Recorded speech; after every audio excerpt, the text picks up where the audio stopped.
Hello everyone. Hello everyone.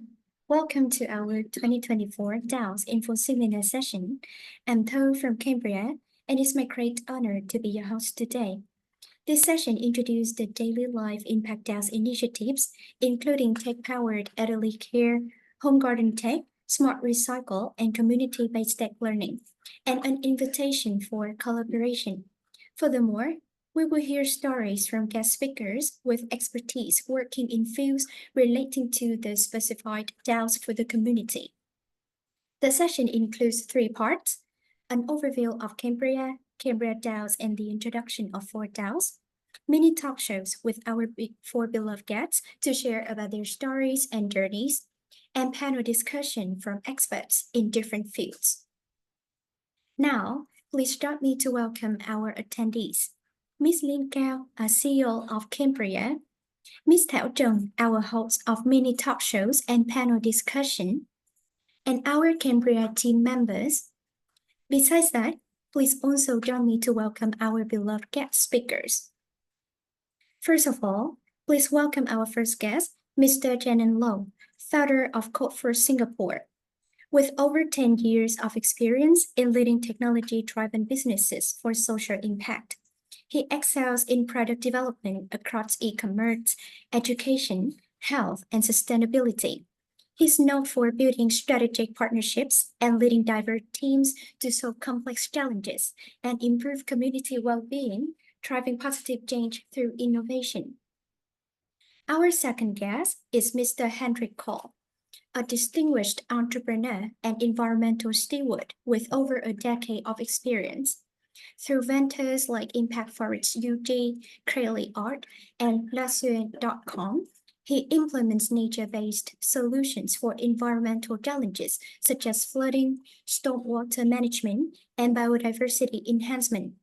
His innovative and community-driven approach promotes soil and forest conservation, CO2 capture, and water retention, making him a leading figure in sustainable development worldwide.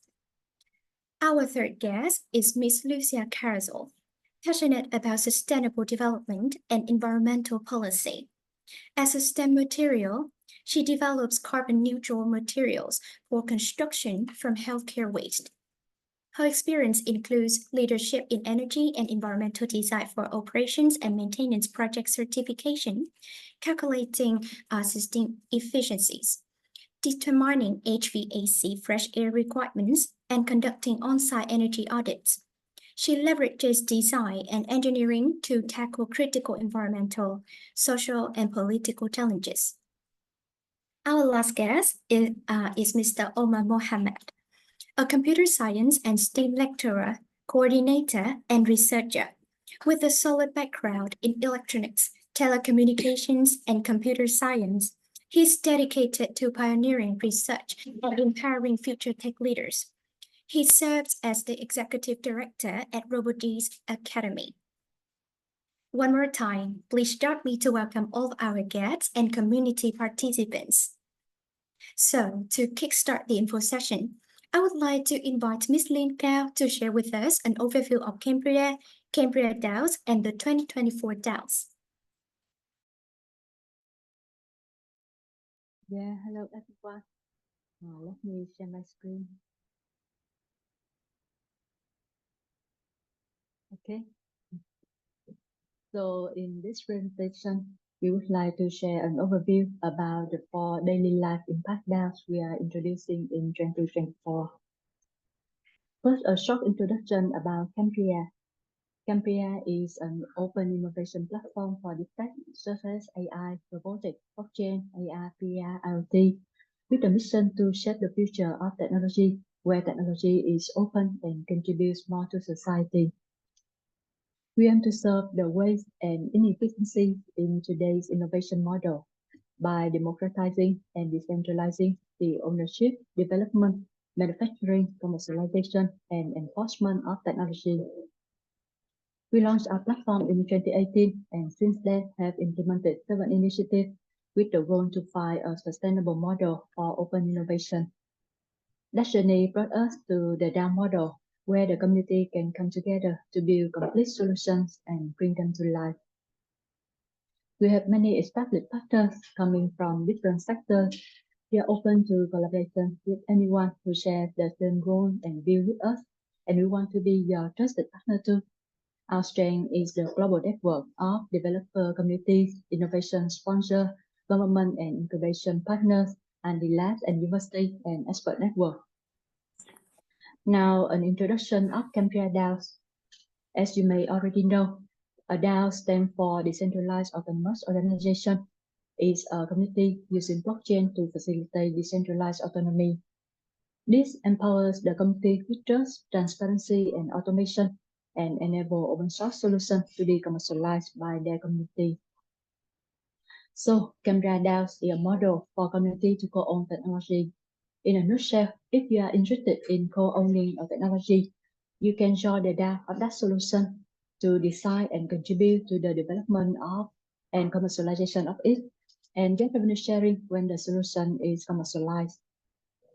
In 2023, we have launched the first 4 robotic impact DAOs for pet care, night clearing, ocean cleanup, and underwater conservation. In 2024, we introduced the next 4 daily life impact DAOs of elderly care, home gardening, smart recycle, and community-based tech learning. And now, an overview of the 4 daily life impact DAOs. So, why these DAOs? With products and services close to our daily life, we hope each of community members feels resonate and join hands to create social impact on supporting the global aging population with issue of social isolation, healthcare costs, and caregiver burnout via the Tech Power Elderly Care DAO. Contribute to environmental sustainability, promote public health and well-being via the Home Garden Tech DAO. Contribute to the circular economy, enable smart waste management via the Smart Recycle DAO, and supporting employability, digital inclusion, and local economic development via the community-based tech learning DAO. Some statistics we would like to highlight to demonstrate the importance of this solution. According to WHO, global population aged 60 years and older is expected to double by 2050, reaching over 2 billion. From World Metrics, with the global gardening market blossoming into a $300 billion entity by 2024, it's clear that cultivating the earth has become serious business. Globally, we produce 400 million tons of plastic waste annually. In the US, only 5% of plastic waste generated in 2021 was recycled. And currently, 3 billion people worldwide are digitally excluded. An overview of the technology solution of this DAO. The solution of Tech Power Elderly Care DAO aims to address senior needs for companionship, combined with learning and experiencing certain subjects by connecting them in online real-time sessions with young person. The solution of Home Garden Tech DAO is an IoT kit for automated garden upkeep with AI image recognition for plant information and a community feature for gardening enthusiasts to share their experiences and stories. The solution of Smart Recycle DAO incorporates AI camera and smart lift for waste classification, AI voice chat for user guidance, and foster community engagement through gamification and reward from environment-friendly brands. And the solution of community-based tech learning DAO is STEM and robotics learning kit for adults, fostering a community of hands-on learner and educator with a market potential in kit sales, subscription, and earning from mentoring sessions. So our approach to build a DAO would be 4 phases. Phase 1 is to develop the technology solution of the DAO. Phase 2 is to commercialize the solution. DAO members in each country can team up to manufacture, sell products, and implement services at their local. In Phase 3, we will create community movement with DAO gamification. And in Phase 4, we will speed up the work via community. This year, we focus on building a model DAO to showcase what we have been developing. with the goal for this DAO to enter the commercialization phase in 2024, where cash roles are enacted in Kambria DAO's transaction. In the model DAO, besides playing the role of organizer, Kambria will play the lead role in solution development and commercialization as a demonstration. Now, we would like to present our partnership invitation to the community so that we can explore potential collaboration together. As DAO is a decentralized organization, all work in Kambria DAOs are done through partnership, such as Kambria as organizer is in charge of operation to architect the DAO model, develop smart contract, enroll partners, raise funds, and organize DAO activity. Dev partner to develop tech solution, production partner to manufacture products, channel partner to distribute products, and service partner to implement the services using this solution at their local. In this presentation, we would like to invite partnership for solution development phase. First, dev team. If you are experienced in and similar solution and interested in collaborating with the DAO as dev partner to develop the solution, please submit your proposal by December 2nd, 2024 to demonstrate how you should be selected. The proposal should show your team profile and relevant experiences, introduction of your solution, such as ideation, market research, prototype, and demos, your development plan until the solution is ready for commercialization, and the quotation for your development work. Note that the collaboration can continue in multiple product cycles, and development progress will be managed monthly as per Kambria DAO's model. From our fundraising experiences, we update our qualification criteria to align with expectation of potential investors, including the team already have prototype or MVP to prove feasibility of your solution. Your development plan is within 9 months to a complete solution. Then the DAO community will join hands to bring it to market. Your quotation for the first product cycle is up to $150,000, including prototype and MVP development work.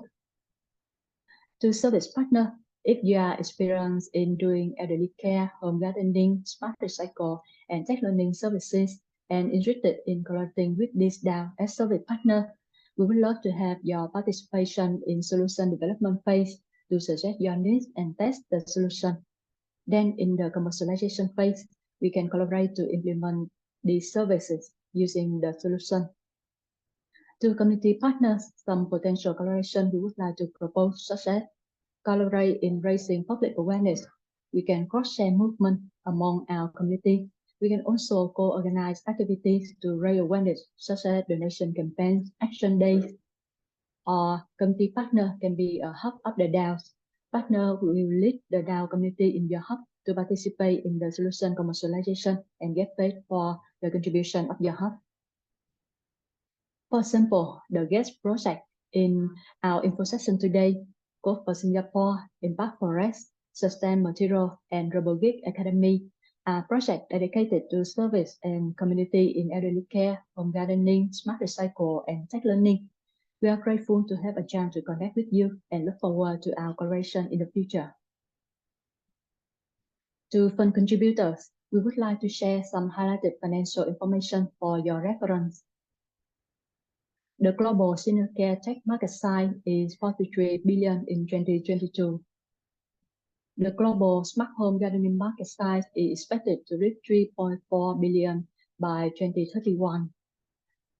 The global robot kit market is expected to reach $2.5 billion by 2033. And the worldwide smart drugs market is anticipated to surpass $1.2 billion in 2032, with a high growth rate at 14%. With reference to the cost structure of tech company, especially robotic company, we define the DAO financial framework as below. The investment or expense budget will be used 65% for R&D and production or service, 20% for sales and marketing, 15% for operation. The revenue from solution sales, services, and licensing will be allocated 75% for expense budget, and 25% of revenue will be shared to DAO fund contributor. As per Kambria DAO model, fund contributors will purchase DAO FP token to become DAO members. All DAO AP token holders can earn revenue sharing in commercialization phase. Member holding 10,000 AP token gain access to the solution code base, and member with at least 5% AP token will join the DAO council to vote for DAO decision. In the last part, we would like to share some updates on our journey. For each DAO, we organize an info session with introduction and sharing between Kambria and other projects in the field, with the goal to raise public awareness. Then we run a risk campaign to call for that team to submit and present their proposal. The recordings are public on our YouTube channel for community to rewatch. We invited technical, business, and industry experts to join the committee to evaluate solutions. We also expand our investor network. And behind the scenes, we have developed smart contracts to integrate to SDAO, a third-party platform for DAO builder and management, to tailor the design of Kambria DAO model and enable transparency in DAO transaction. We developed the solution MVP of Tech Power Elderly Care DAO, the model DAO. We also run marketing and business development activity to start commercialization phase of TCD Vietnam in the role of DAO community partner of Vietnam DAO Hub. Yeah, that's all for now, and please stay tuned for more updates in the near future. Thank you for listening and look forward to our partnership in the Daily Life Impact DAOs. So thank you, Ms. Lin, for your sharing. And now it's time for our second part, which is mini talk show. For this section, I would like to introduce Ms. Thảo Trần, who will be the host of this section. This section includes 4 separate rounds with 4 individual speakers. Now, please drop me to welcome Thảo for this section. So, hello, Thảo. Hi everyone, and thank you Phil for the introduction. So for the first guest, I would like to invite Mr. Jian Manlo to share about his journey and experience in the elderly care field. Hi Jian, can you hear me? Yeah, I can. Loud and clear. Okay. Hi. So for the first part, we would like to listen to your sharing about journey and motivation. So could you please share the moment or experience that inspired you to engage with a community-led organization? More specifically, like your story with Code for Singapore. So yeah. Yeah, so thanks a lot for inviting me to this event. So Code for Singapore is actually part of a global network called Code for All. There are various chapters around the world. There's like Code for US, Code for Australia. So for me, it was basically how I came into contact with this organization was I had a work event in San Francisco, and I was looking through meetups for some events to attend. I saw this, thought it was quite interesting. I attended it, and I was blown away, literally, because it was a very dynamic. Basically, it was just a community of coders, and then they were just building tech projects within their community. So for San Francisco, they were looking at things like a bicycle map around the city where they can show you which are like potholes, where is the roads that are under construction. So simple projects like that, but it is there is some social impact that the community can benefit from.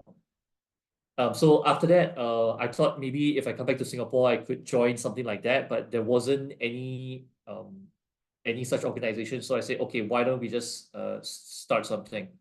And that's how it all began. Yeah. Wow, that's really inspiring because like when you say, okay, I want to do something, when you back to your country and you see nothing and you decided to become the founder, it's really inspiring. So reflecting on Code for Singapore 3 highlight projects are related to elderly care service, Ally Shoprite, Meta or Wiser. So what are the future plans for expanding Code for Singapore into native, especially aimed at improving elderly care experiences? So could you please share more about that? Yeah. Yeah, so I think you guys also mentioned like the senior population is going to double by 10 years time, right? So it's the same thing for Singapore. We are an aging population, one of the few key Asian countries that we have a very senior population and we don't have enough. I mean, our birth rates are also very low. So this is something that we see as an as a future problem. There's a lot of issues relating to seniors, right? And I think the few projects that you mentioned, Wiser and all that, is we're trying to solve some of the few issues that seniors face. Social isolation is one thing. Also things like dementia is also another issue. And also falls is something that is it's quite life-threatening, but it's something that everyone is trying to solve. The thing with falls is that if a senior were to fall, basically their so there's lifespan, which is how long you live, but then there's health span, which is your quality of life. So if someone were to fall, like their health span actually reduces quite a bit. Your quality of life goes down very, very much. So that's something that we were trying to work on. In fact, that's the main project that we are actually focusing on at this point. Yeah, so thank you. So I see the future plans you mentioned about like working with the senior and like some problem like senior face isolation or other issues. I really appreciate the efforts of the team on doing that.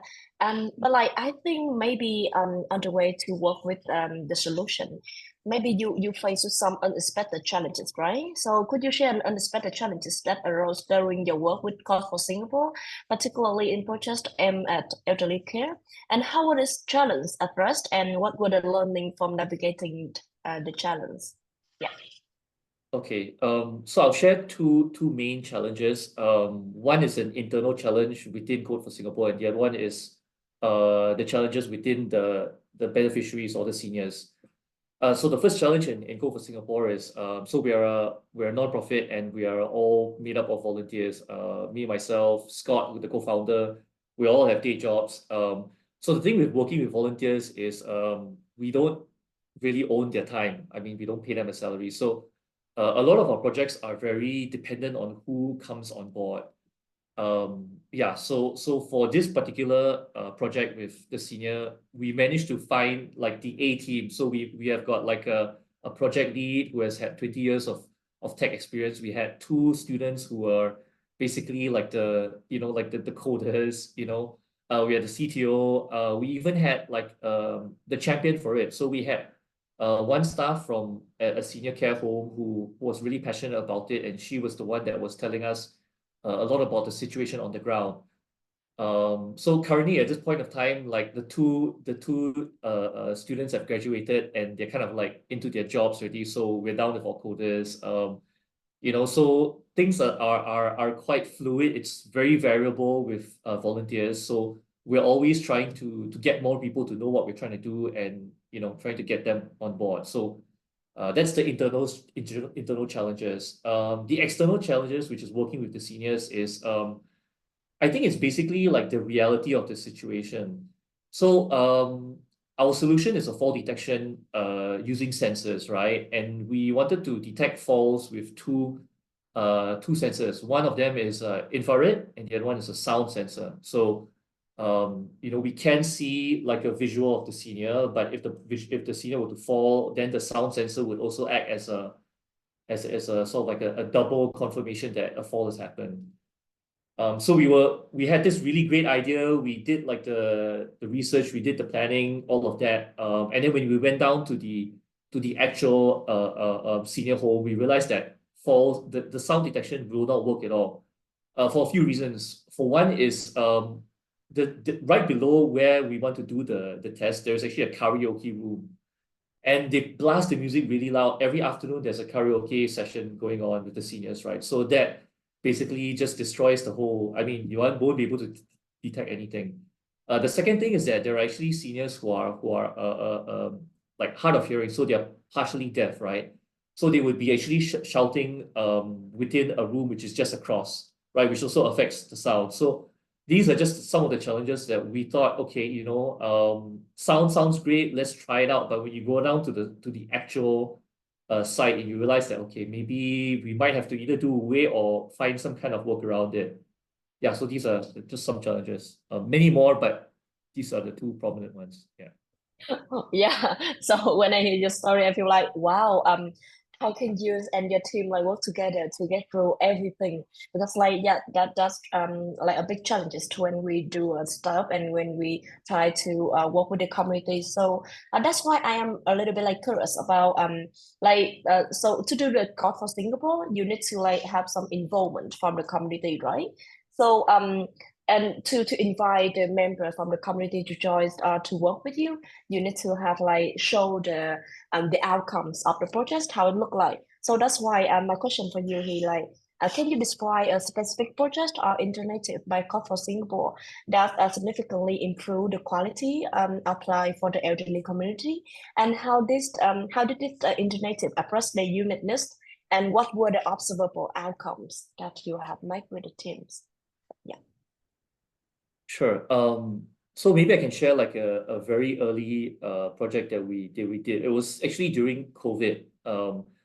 So we wanted to solve the issue of social isolation in elderly. There were seniors who were not wanting to go out. They feel very lonely. Even when they're staying with their family, there is also that loneliness because they don't have or they are unable to connect with people of their age, or maybe just they've kind of like been moved overlooked, right? So we thought of the solution of actually linking them up with like the younger community through like a social media platform. So the whole idea is basically on this platform, it's an anonymous platform where the community can post their questions, live questions or any kind of questions they want, and it's anonymous, so you don't have to worry that people will know who you are. And the idea is to get seniors to share their life wisdom on this app, also anonymously as well, so they don't also have to worry about their privacy and all that. So because we did realize that one way to actually get seniors to be connected to the community is actually through not to see them as recipients of help, but to actually allow them to be help to the community. So sort of like for them to give back to society. That's one way that studies have shown that actually they feel a bit more purposeful. They don't feel left out. They feel that they're more needed and wanted in society, which is the idea to solve that isolation. So yeah, we did actually do a prototype. It worked out quite well, but yeah, we just left it at there. Just lack of like I say, I mean, challenges with working with volunteers and all that. But during that prototype stage, we do see some conversations going on, which was actually quite genuine. So like people talking about so there was one incident where there was a young mother who was struggling with taking care of a kid as well as working, and then she was posing some questions, and then there was a senior that was saying, like family is important and all that. So yeah, I mean, there was quite good genuine conversations that came out of that. Yeah. Yeah, that's so nice. So I feel like you see your problems and you're thinking about the ideas on how to solve the problems, and I think that's really cool. But like so like can you share more about like what's the major challenge encounters when introducing the new technological solution and inviting different stakeholders to join your solution, and what strategy proved effective in overcoming these bad barrier? So because like when you have the solution and you introduce with the community, right? So like how to like when you introduce and when you invite different stakeholder, how you motivate them and ask them to join. So yeah, that's about the question.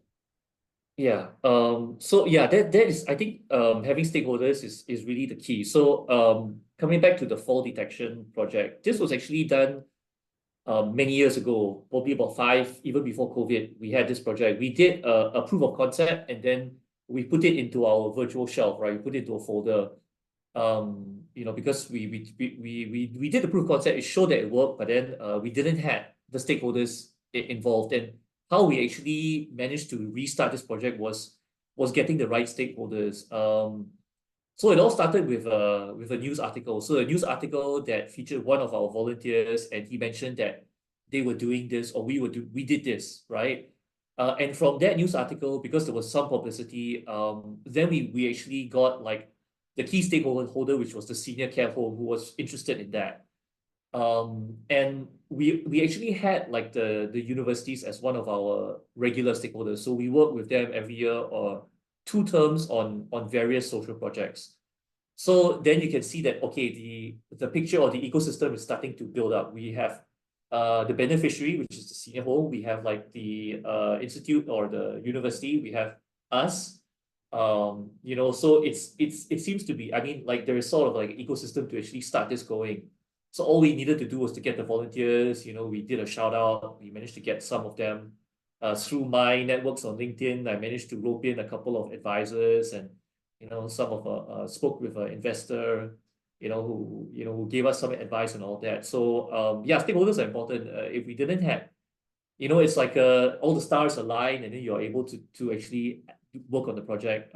If we didn't have the university, or we didn't have the news article, I mean, we might not be able to have done this project. Yeah. So that's, I mean, it's just, yeah, one of the challenges. Okay.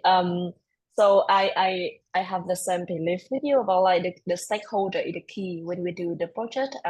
Especially when you work for this community. So that's really the key. And thank you. So your insight have been truly inspiring. And your thoughtful contribution had given us a lot of reflect on, and also will undoubtedly enrich our discussion. So now, thank you for that, and let's turn our attention to Mr. Henry Code, who have experience on implemented nature-based solution for environmental challenges such as like flooding, stormwater management, and biodiversity enhancement. So, okay, hi. Hi, Mr. Code. First of all, we would like to know more about your journey. So could you please share why you started on the defining moment that led you to establish the Impact Forest UZ? Yeah, that's my question. Yes, actually, excuse me. I have an echo. I have to. So there's a technical issue about. Excuse me, 1 second, because I have 2 computers connected. Okay, it's okay. We can like to Yes, yeah. I will turn Yeah, this on. now I hear you okay. Yes, yeah, now it is better. Oh, yeah, it's still recording. Yeah, maybe I will turn this off. Okay, I had to switch off the other computer. Okay, yes. First of all, thank you for having me. It is a great pleasure, and I was listening really with great pleasure that you are doing great jobs and great work and development. Yeah, I came to this decision to build up Impact Forest quite a few years ago, because I had been living 30 years in Milan, in a town of many towns, many cities, many metropolis around the world, in which, yeah, I mean, the tendency is still that we are more headed towards towns and towards urban areas. I personally grew up directly in front of the forest when I was a kid, which was a thing which I always thought was a great gift in my growing up, because I was catching fish with my hands, was planting, was living with gardening. Besides that, I came from an entrepreneur family. And so, well, I worked with organic farming. I worked in many fields. I did business development. I was in the internet when there was not even an internet cafe in Italy. I live in Italy, yes, and my companies, I have 2 companies in Frankfurt, in Germany, where I lived many years. And I grew also up. I'm an Austrian citizen. So I started to think about the greenery in Milan, in this town, which is getting really hot in the summer. And so I found that the approach towards trees and towards greenery, let's say, first of all, trees, because now tree seems to be a winning formula, which is not the only, it's part of a big thing to do. So the trees trees are social beings. That's the first thing. Trees can only function if the soil and the water, the microorganism, the fungi, and everything in its complexity is working. And then you will have benefits. So this is the first thing which I thought has to be the impact, yes? Because if you go around in the towns, even in the countryside, in agriculture, in the gardens, green can be something which is just like a green paint, or it can be something which is an ecosystem, yeah?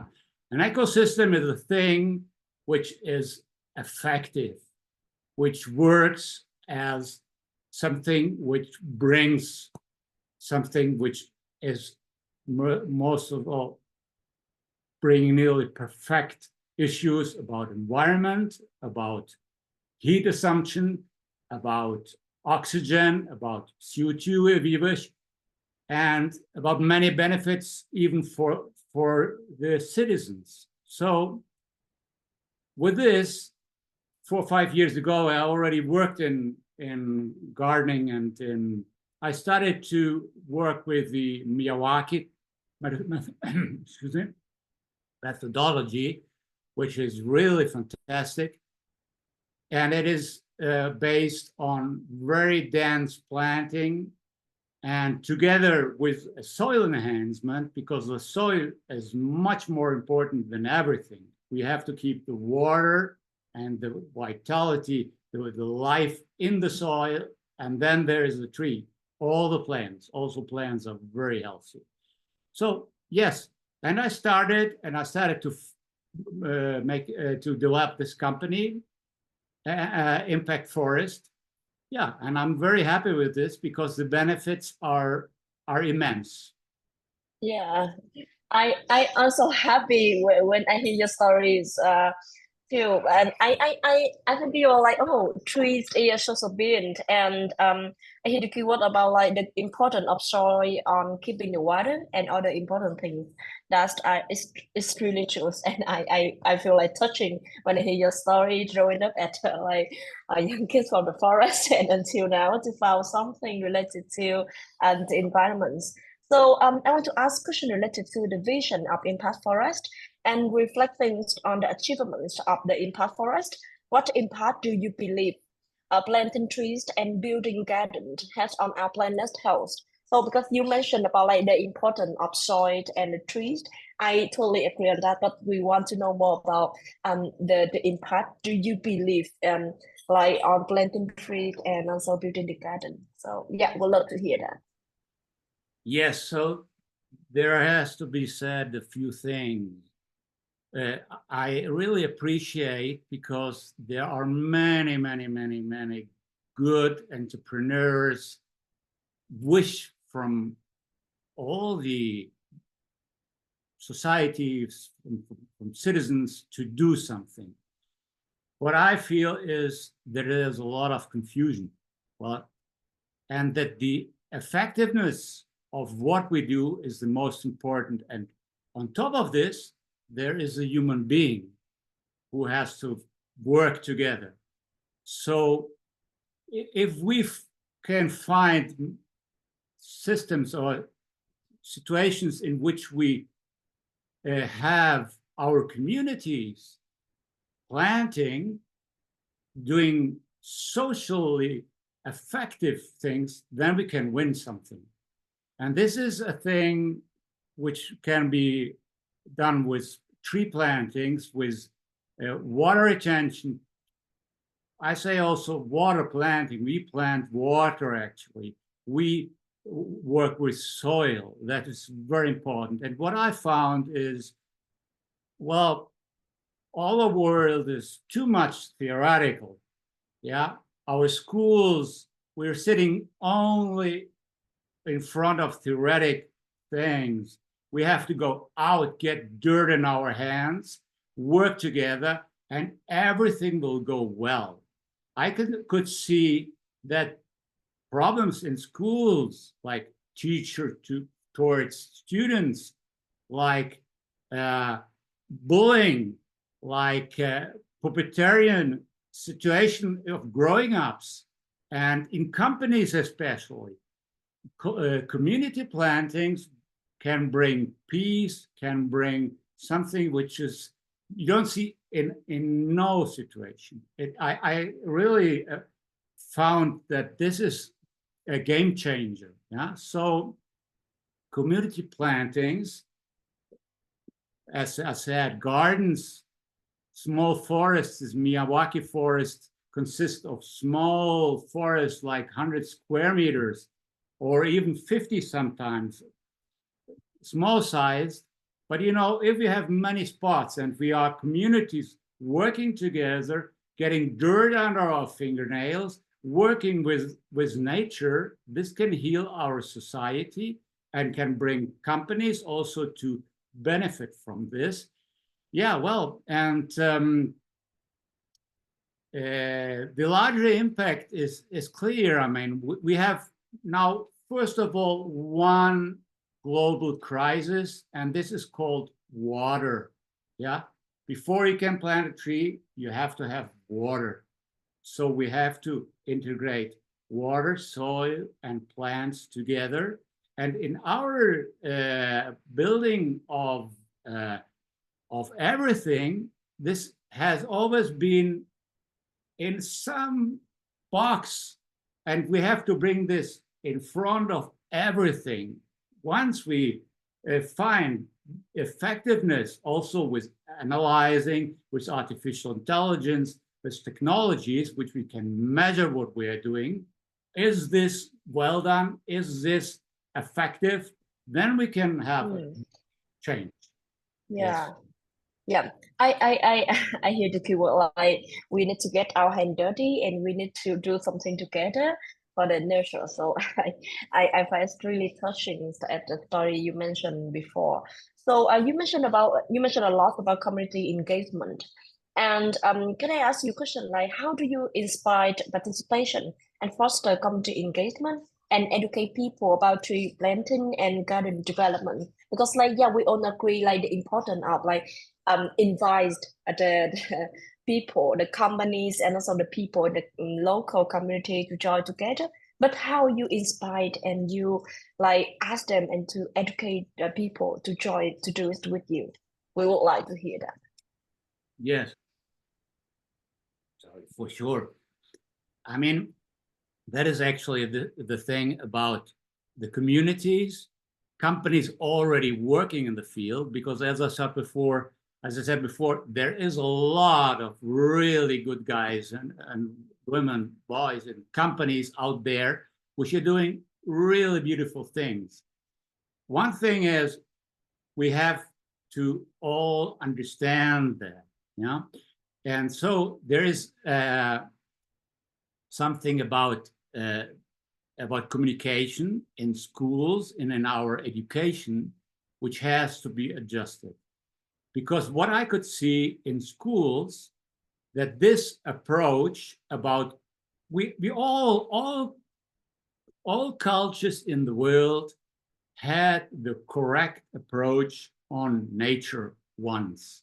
Yeah, even if we already made mistakes a few thousand years ago, which had an impact, which was could be seen.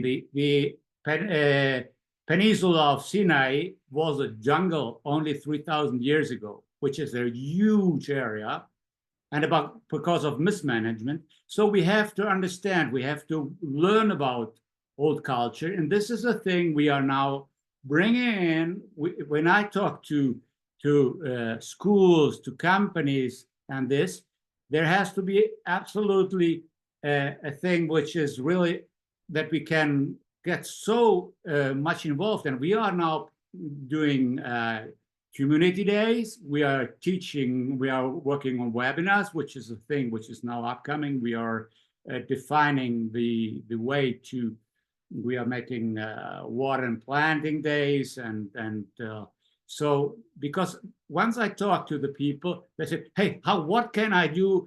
How can I participate? Yes. And it is not a rocket science to heal the soil. We're working with biochar. We are working with terra preta, which is the most healthy soil in the world. And this was developed 2,000 years ago, because with biochar and terra preta, we can do marvelous things. Yeah. And so we are teaching communities the ways to do by themselves with composting and with terra preta production and with plant. So we have communities which go out and plant together, and this brings peace and brings activities and something else, instead of making a political issue out of climate change and our social change. It has to be, okay, it's me, I can do something. Let's go. Yeah, I see. I hear you well. I really love the question. Like, how can I participate when we see a problems and when we want to join? So we ask the question, how can I participate to like join the hand together? I really love that. But like I assume maybe on the way you work with the community, invite them to join with you, maybe you face some challenges. So that's why I want to ask question like, could you please share with us about the more challenges that you experienced during the community developing in the early stage, and how did you overcome all of these challenges? So yeah, we would love to hear that. Yes, actually, that is a quite complex thing, because, okay, we had COVID, COVID-19, which, not everything can be rules online, or an outsourcing, as we better call it, So that's why also I really work now on the communities, because once you get out in nature and you can work things out together, and you have this great success thing, So the tree is there, the plant is there, the soil is there, the water is being kept in the ground, which is the most important thing, the water, sorry, I have to repeat that. The most important thing is the water in the ground. We never do irrigation in the beginning, a few days, but that's okay, but we never do irrigate. And then the thing is, by that, we had quite a few difficulties to come over, because I mean, there has always to be a clear concept, and there has always to be a functioning thing, and well, unfortunately, not everybody in this game for doing something for climate change is so, as you say in spiritual sense, a bodhisattva, which means, okay, I would really love to do something for the earth, for the planet, for the others.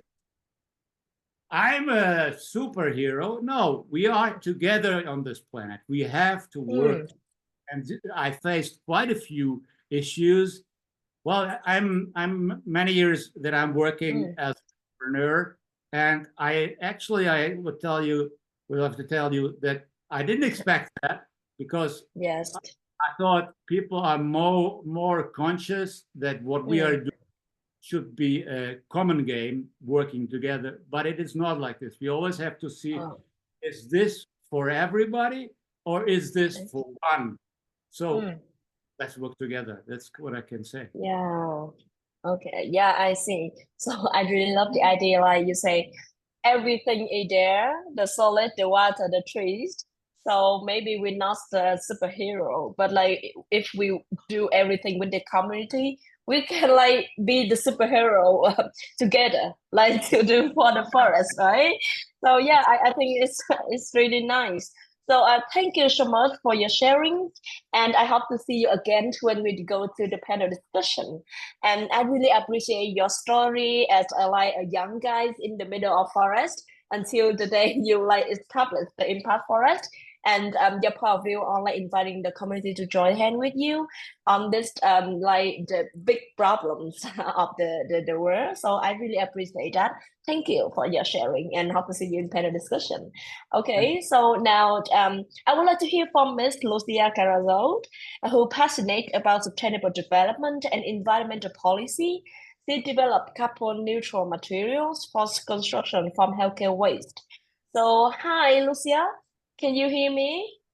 Hi, yeah, I can hear you. Okay, I see. So, welcome to like the events. And the first question I want to ask you about like journey and motivation. So my question is, how has your personal journey filled up your passion for natural-based climate solution? Yeah. Okay, so first of all, thank you very much for the invitation. It's a pleasure to meet you. And okay, I would say my journey with nature-based solutions and with sustained materials starts many years ago. I'm from Costa Rica. It's a very small country in Central America.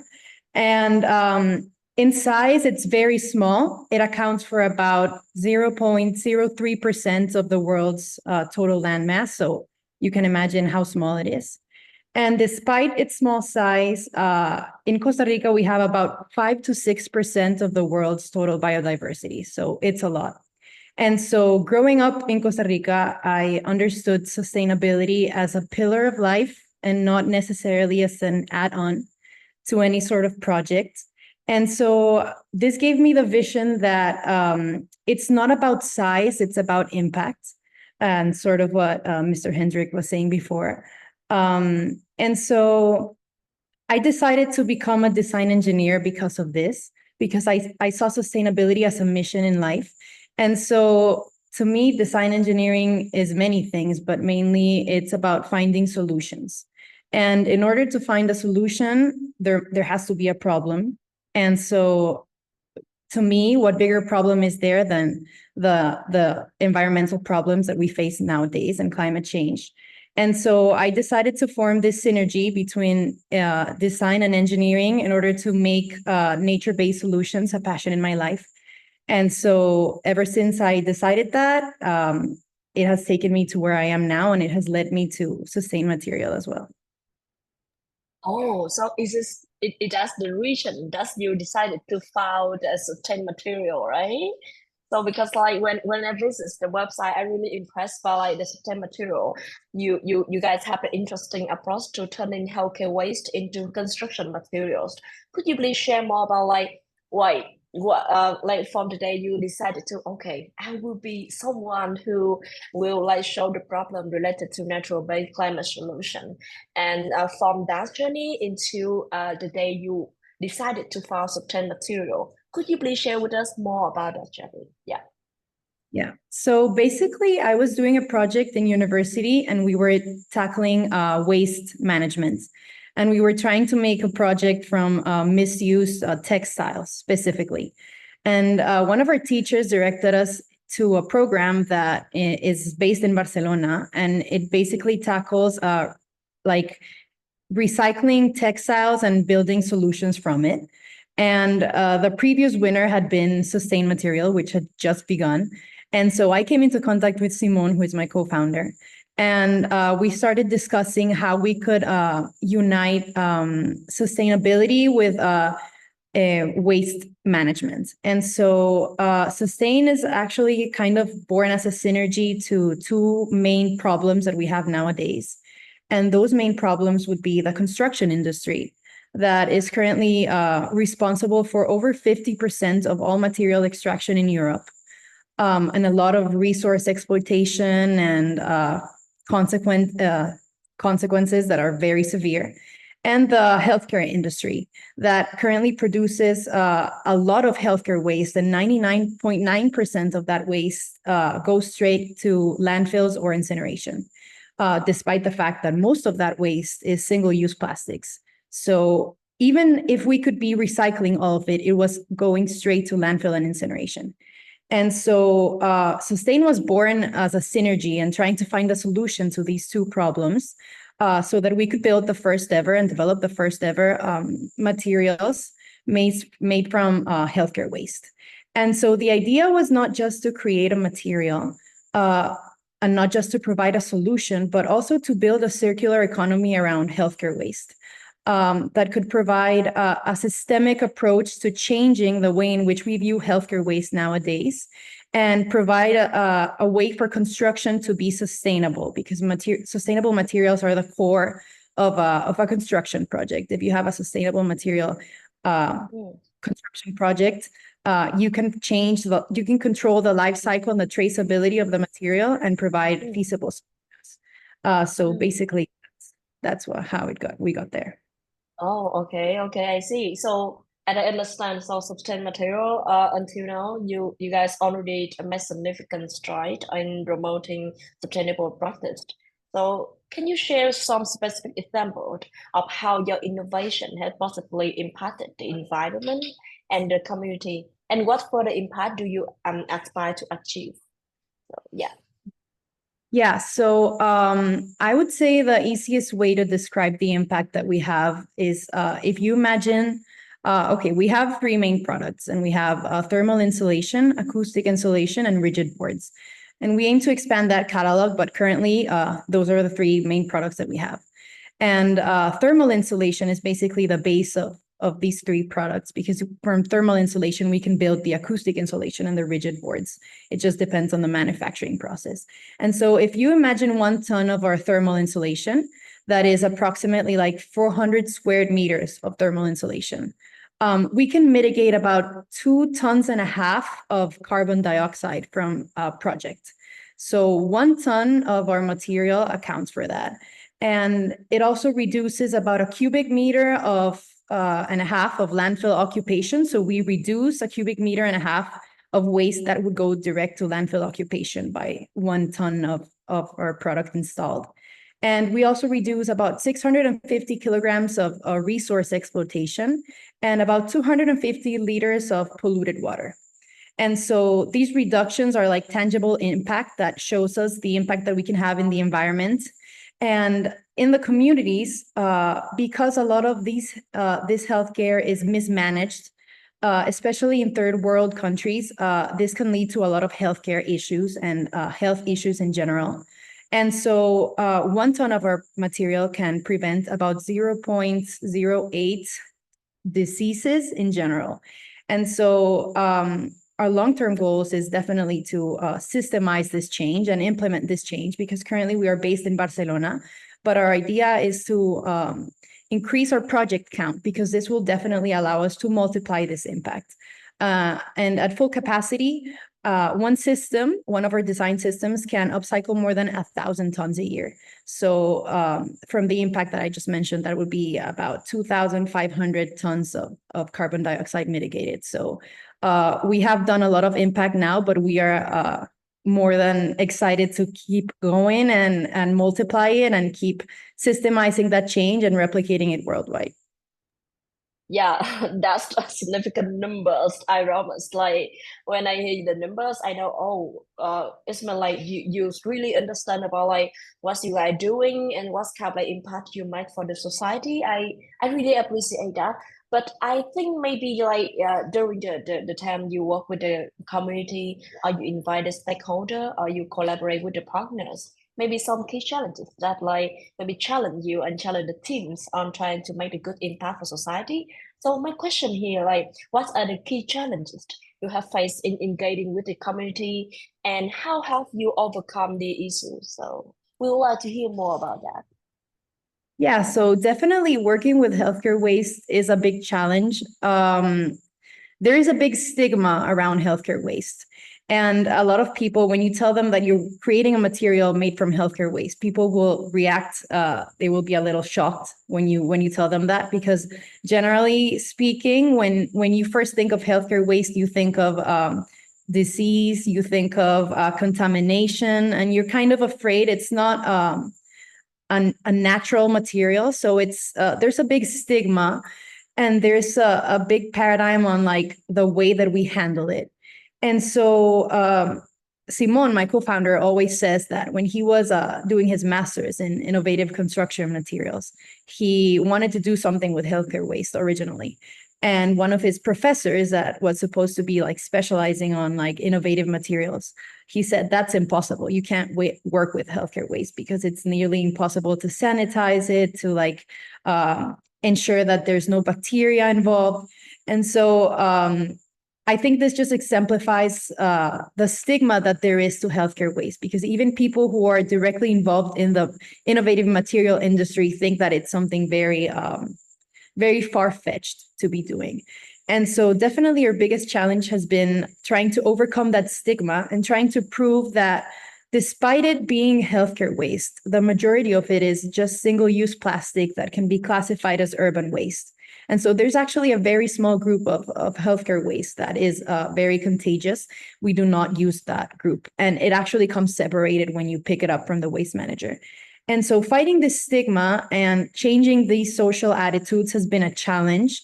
But in a way, it has been a very rewarding challenge because you can see people's faces change when you explain the process to them. And I think it's just general misinformation. And so we have tried to teach clients and builders and distributors and designers and architects, and we have tried to teach them that healthcare waste should not be seen as a problem. It should be seen as a raw material because we are producing too much of it to make it all go to landfill and incineration. So yeah, overcoming this resistance has definitely been the biggest challenge, but it has also been very rewarding seeing how we have been able to change so many mindsets since the start of our project up until now.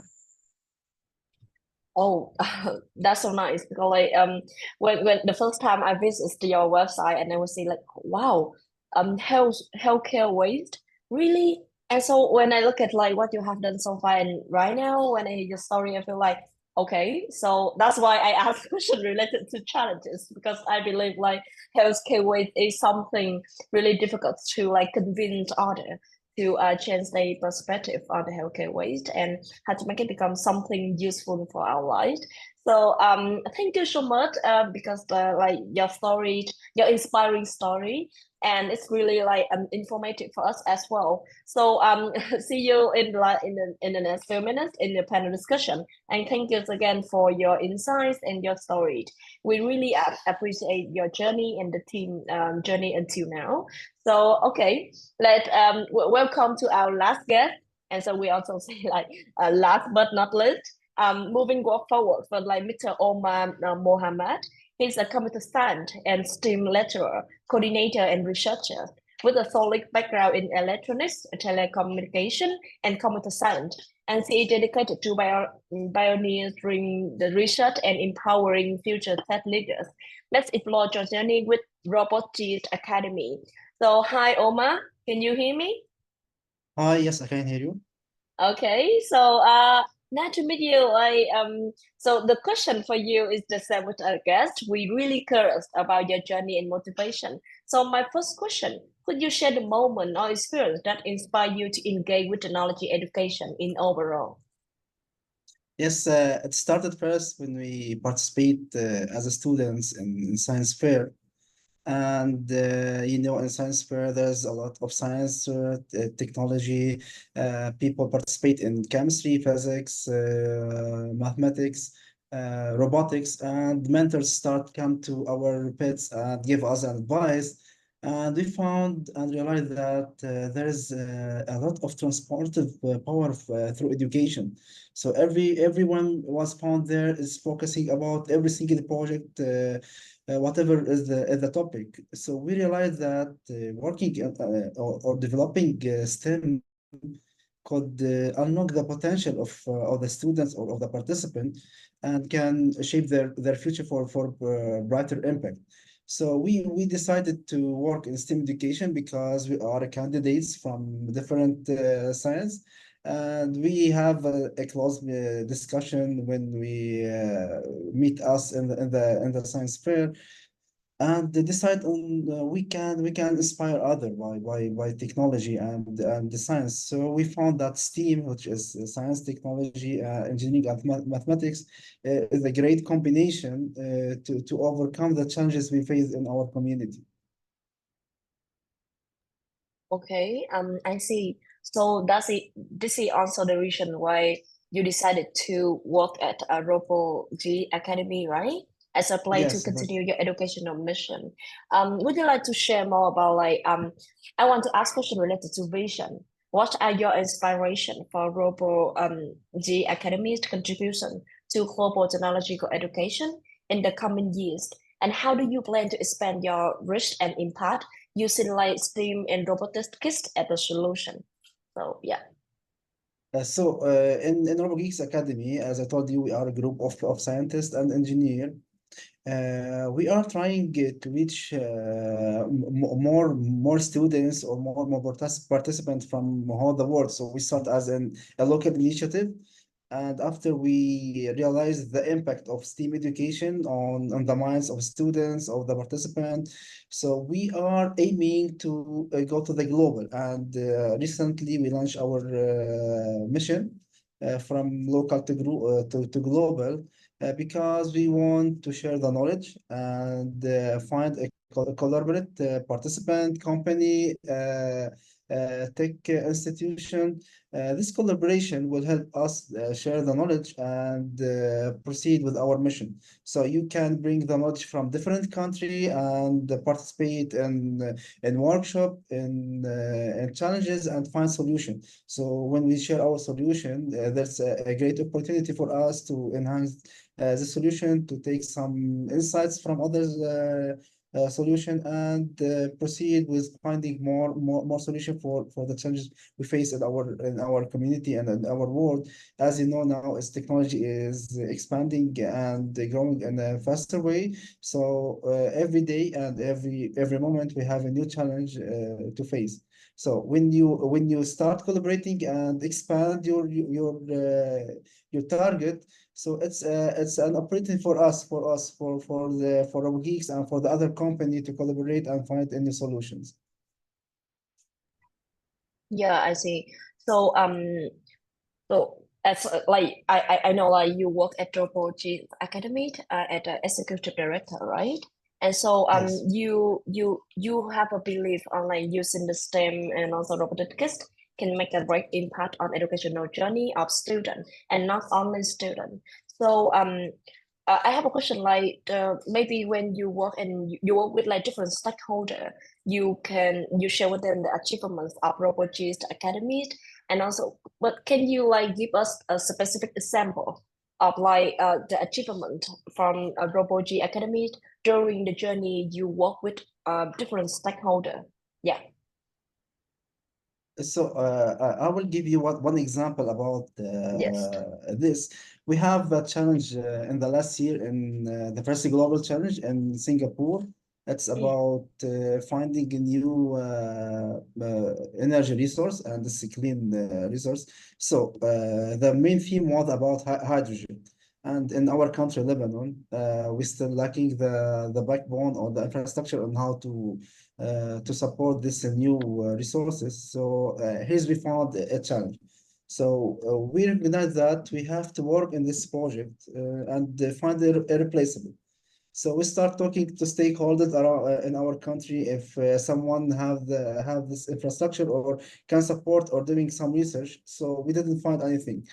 So someone from the stakeholder told us that we can find a replaceable. So go for another topic. So we chose the solar panel, which is an available solution for every country, and start working together, students, educator, mentors, and stakeholder, and collaborate with each other to find a new solution and work on innovative. So we start by, of course, we are training our students on practical or hands-on activity.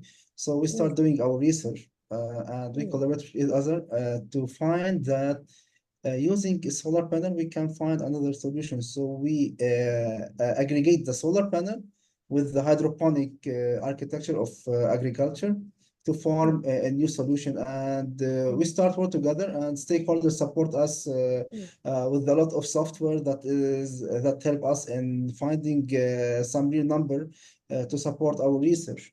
And then we come up with a solution that merged the soil, where to find a place to put the solar panel in such a way that doesn't affect the agriculture output. So we find a place that it's not good for doing any agricultural work or other work, and put our solar panel there and integrate it with hydroponic solution to plant more plants in a small area. And we find good numbers and submit our research, and we won the award.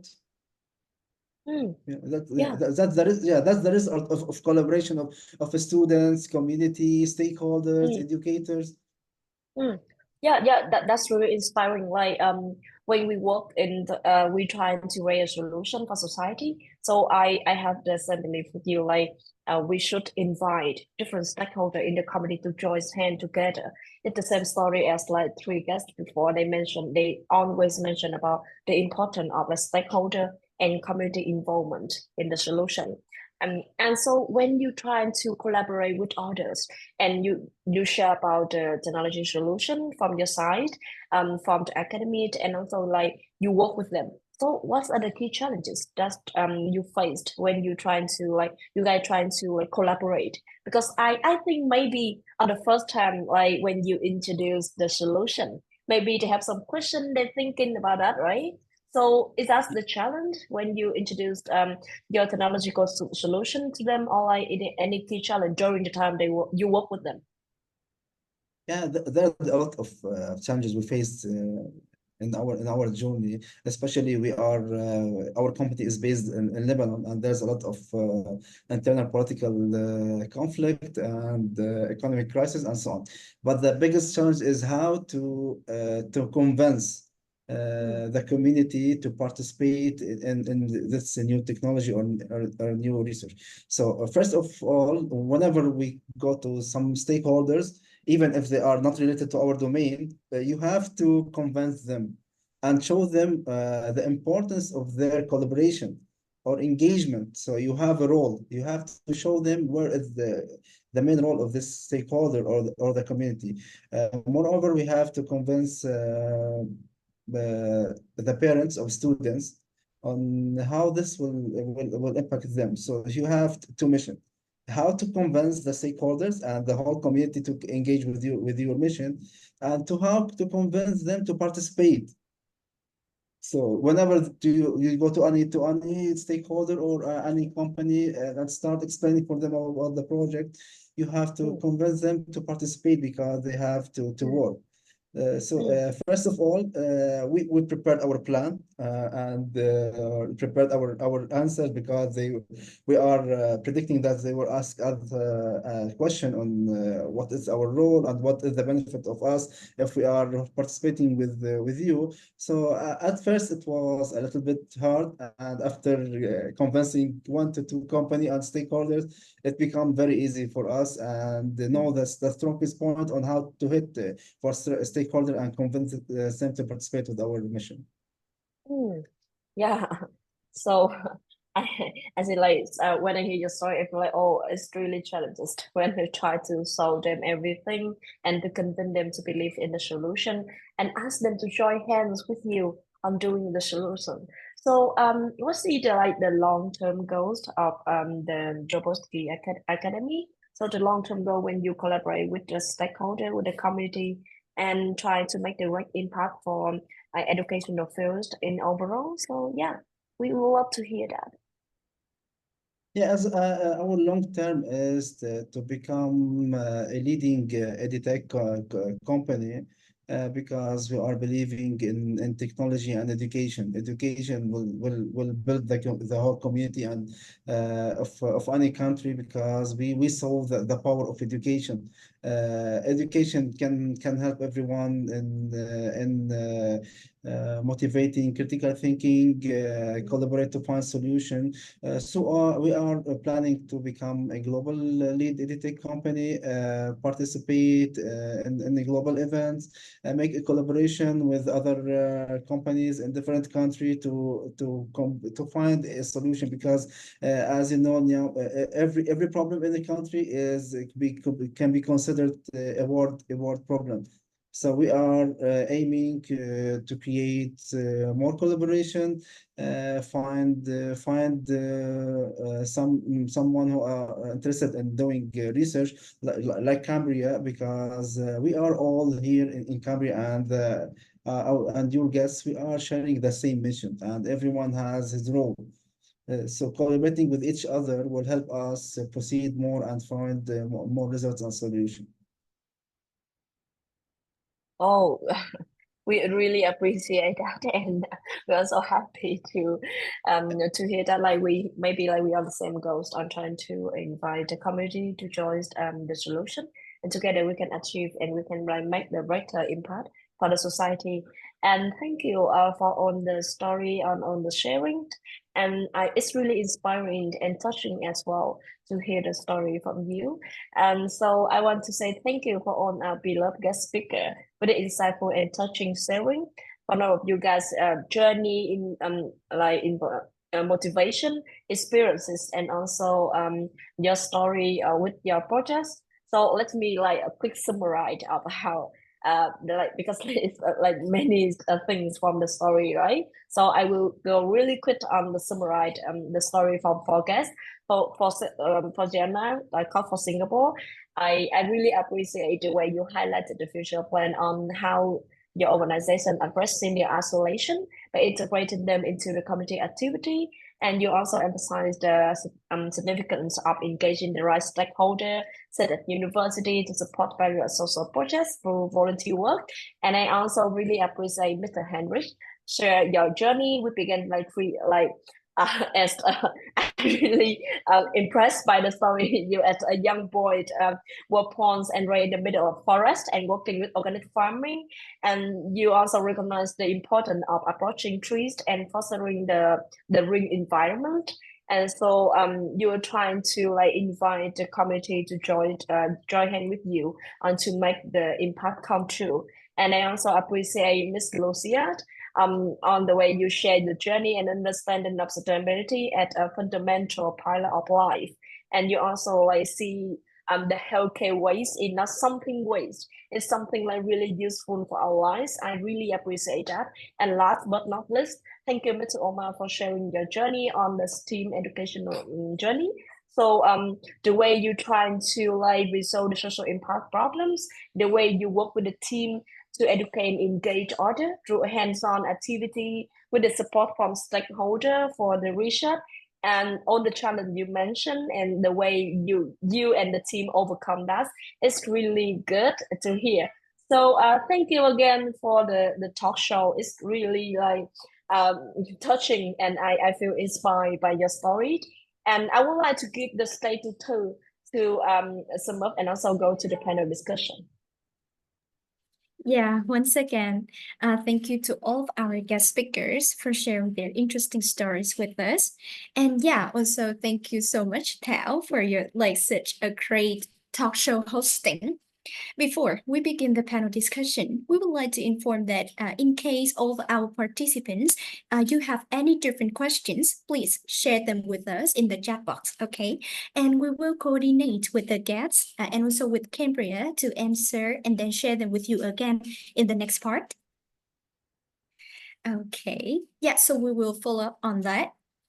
In the previous section, we had the opportunity to hear fascinating and meaningful insights from our guests. Now, it's time for the panel discussion, where we will explore questions related to community engagement with our four speakers. Yeah, so Tao, please take it away. Thank you, Phil. I would like to invite, so the first question, I would like to invite Mr. Henrik Coach for the first question. So, Mr. Coach, if you have a technology solution to help you with home gathering, how do you want it to be? It's a question for you. Excuse me, could you repeat, please? Oh, sorry, I will repeat the question. Like, if you have a technology solution to help you with home gardening, how do you want it to be? Like a technology solution for you to help you to do the gardening. So Yes, I think maybe as I mentioned before, one of the key points to achieve certain goals to mitigate climate change and social change is analyzing and seeing our impact in terms of efficiency. So what I can see is, as I mentioned before, there's a lot of good entrepreneurs out there, and we have to see, okay, there's certain types of eco-restoration situations. There's this certain type of sustainable impacts on our food production. And now also one of the key points is also how can we detox our planet? This is a thing where we can apply technology. We can apply technology, analyzing, because nature cannot do it by itself today. It needs us humans, but with artificial intelligence, we can get over processes which are so complex, and like the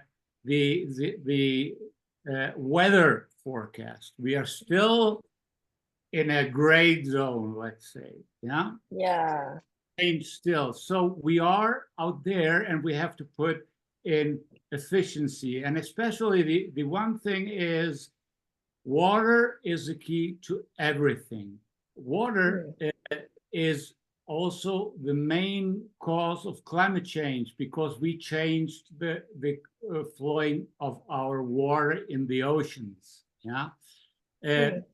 I'm not a scientist. I work with scientists. I try to learn what I can, but what is now the main issue that we have sweet water going to our oceans, which has changed everything.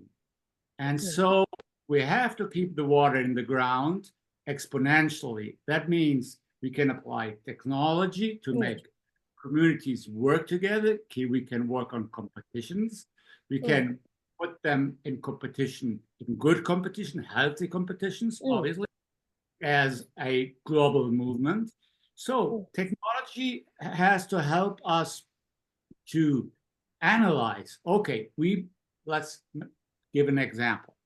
We have a planting in Milan of 100 square meters of a biotope, a small forest, a pollinator garden.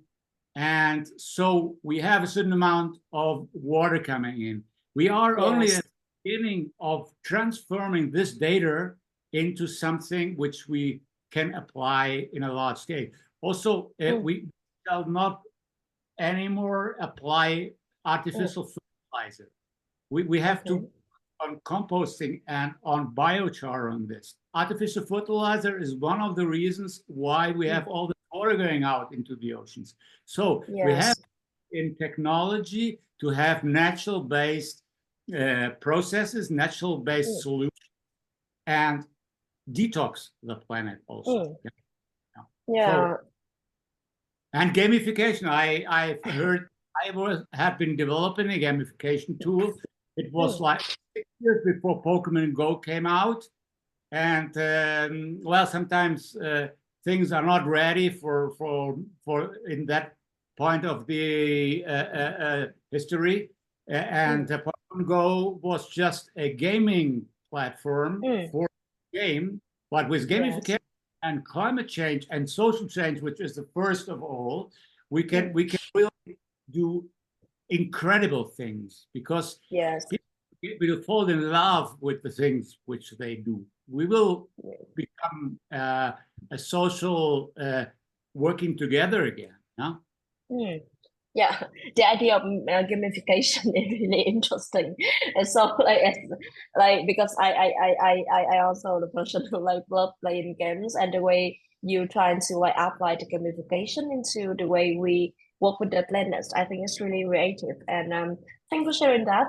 And yeah, hi Miss Lucia Carrazzo. So considering your experience with subject material, what insight can you share on effective approaches to encourage others to adopt and expand environmental solutions through the smart recycle DAO? So what do you think about that?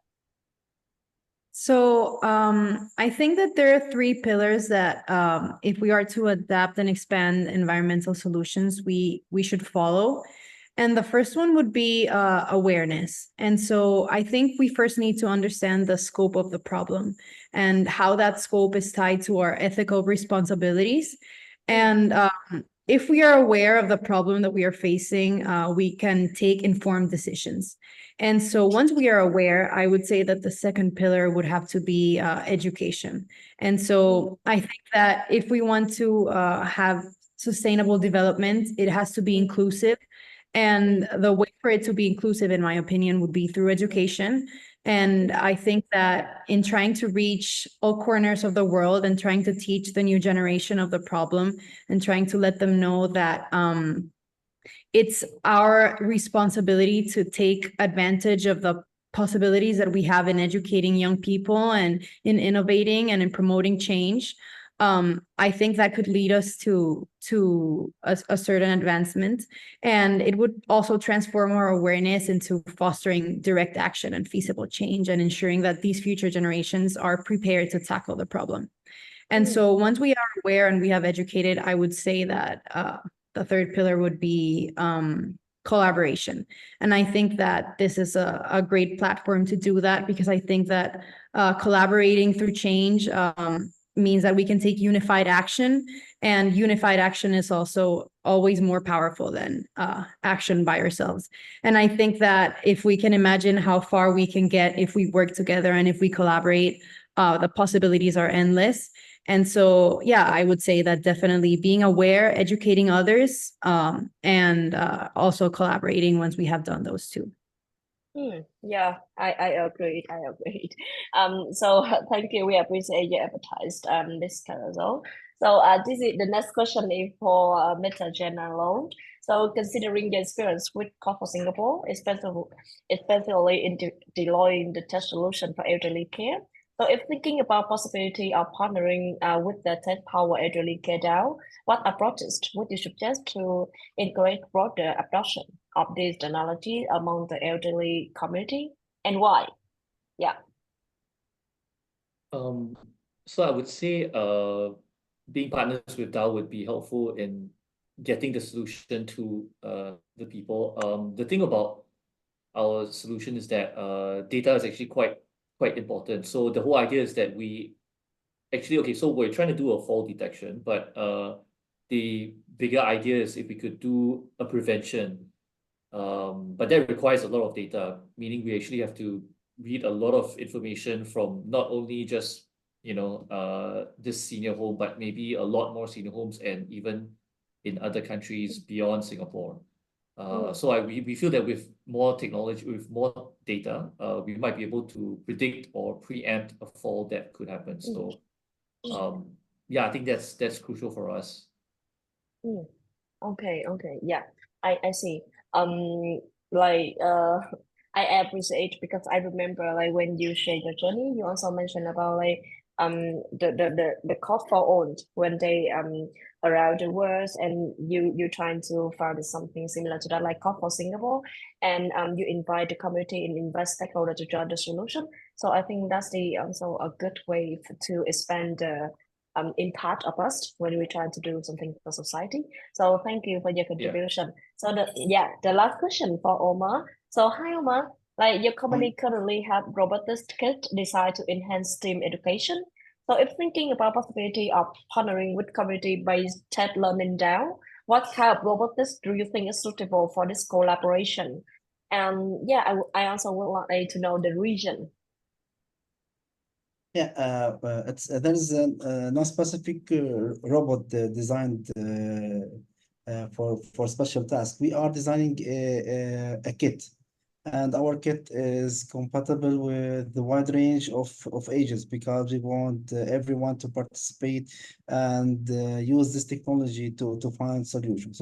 So our kit is based on finding a solution and include an open source platform and software because we are want to align this kit with a lot of programs and with DAO also because open source mean that you can work freely, you have a big community, and it will work for on a wide range from beginner to expert or advanced. So integrating this our kit and finding a solution will help the whole to achieve a solution because we are supporting kits with a complete guide. This kit is based on solving a problem because we are selecting a lot of problem and try to develop these kits in a way that help find solution or do a progress. And even we can cover a complex project because as I told you, the hardware and the software are open source and it could work in many material. And also this kit is available for everyone. As I told you, we are based in Lebanon. We can deliver it for everyone, and we can show a lot of solution that develop it with our kits. So we can help everyone and participate and collaborate to find the solutions. Thank you, Omar. So I think like on the inside, you guys just share a really meaningful insight, and we like surely we take note everything in because it's really interesting and touching. So I hope that like we in the future. So I wish all of you guys can like make the vision and the mission and also what you want to do for society to make it come true. And because I believe with all the founder or the leader here, you guys have a touching story and you guys have the motivation to do things for the society. So I believe everything will go in so well on the project also. And also we together to make the greater impact for the society. So hi Thư, could you please help me to like submit the everything and we go to like the Q&A session. Yeah. Okay, thank you, Thảo. Yeah, thank you to all of our guests for your sharing. And yeah, we appreciate your passion and your kindness in radiating positive impact to the community. While introducing this event to the community, we received some interesting questions, but currently we noted a question for Cambria. So I would like to invite Ms. Lin Cao to provide the answer for the question.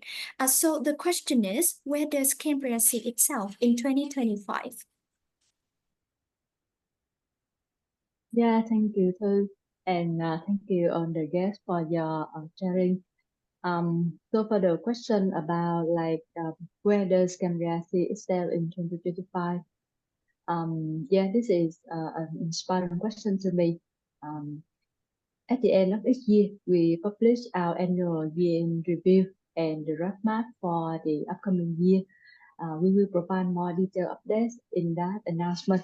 But I would like to take this chance to share a message to Kambria community. Kambria envisions a future that is decentralized, empowering individuals to make their own choices and live their life freely. We see autonomous community flourishing across country and geographical distances.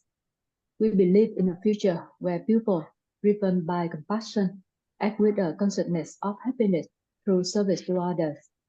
We anticipate advanced technology playing a crucial role in contributing to the sustainability of our society. In this envisioned future, we play a part in building the infrastructure necessary for this reality to manifest. Ultimately, we won't achieve this alone, but we invite everyone to join us. So, if this vision resonates with you, please stand firm in your belief and let's go together on this journey. Thank you. So thank you so much, Ms. Lin Cao, for your sharing and your support to share with the answers. Okay, so now Cambria would like to share our next milestones. The milestones for our journey include On September the 6th is online tech-powered elderly care DAO launch event with key points including proposal presentation with Q&A from community and experts, and we will kickstart the fundraising on XDAO and share how to join. On December the 2nd is dev team proposal submission for own opening DAOs. Other DAOs launch events will be organized on January the 10th.